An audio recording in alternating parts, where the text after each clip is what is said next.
Welcome to the latest in defence. This week brought to you from a typical Afghan street. If you listen carefully, you can hear voices. Are they plotting an attack against coalition troops? Is this motorbike here for a quick getaway? What about the hacksaw blade and mobile phone parts? Have they been used to make bombs? Fortunately, this isn't Afghanistan. It's the National Army Museum in London. But spotting signs of bomb making is a challenge facing troops every day. I spoke to Curator Jo Sohn-Rethel about the museum's new Unseen Enemy exhibition, which tells the story of improvised explosive devices, or IEDs.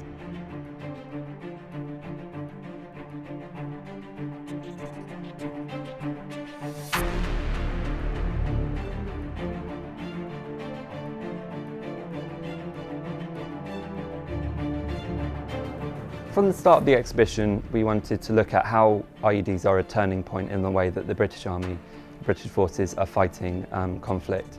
That it's no longer in Afghanistan is not so much about fighting armed insurgents with guns, but it's about facing an invisible enemy, so something that you can't see. So we wanted to really look at how the British forces have responded to countering this new weapon. In our history section in the exhibition, we wanted to look at how the IED isn't a new concept, how it's not just come about in the Afghanistan conflict. And the earliest IED we have on display is one used by the Fenians, planted in a London station.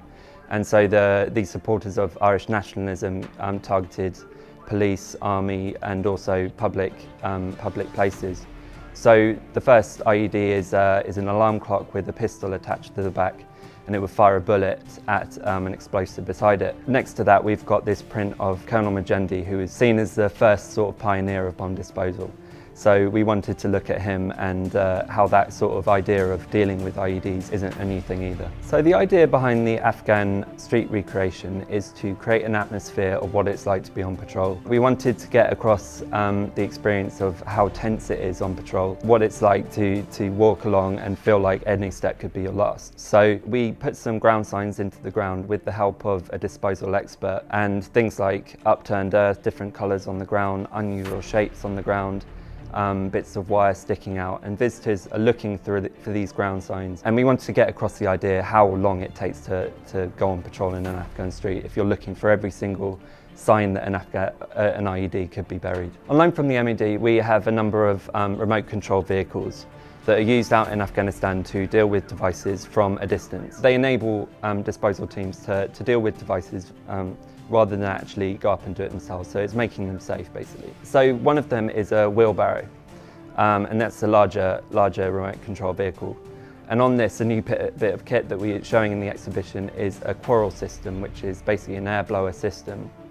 And it blows air at IEDs on the ground and actually uncovers them, helps disposal teams to see what's there, which is really important because you don't want to do that yourself and be digging around the devices yourself. Also, we've got the disruptors on the wheelbarrow, like water disruptors. Water disruptor on a Dragon Runner remote control vehicle, which is a smaller version.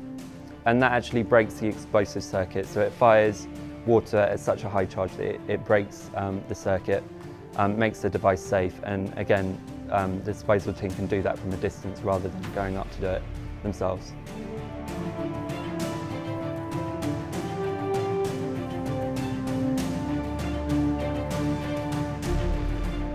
Join us next time on Latest in Defence, when we'll be looking at how technology helps soldiers face extreme danger on a daily basis.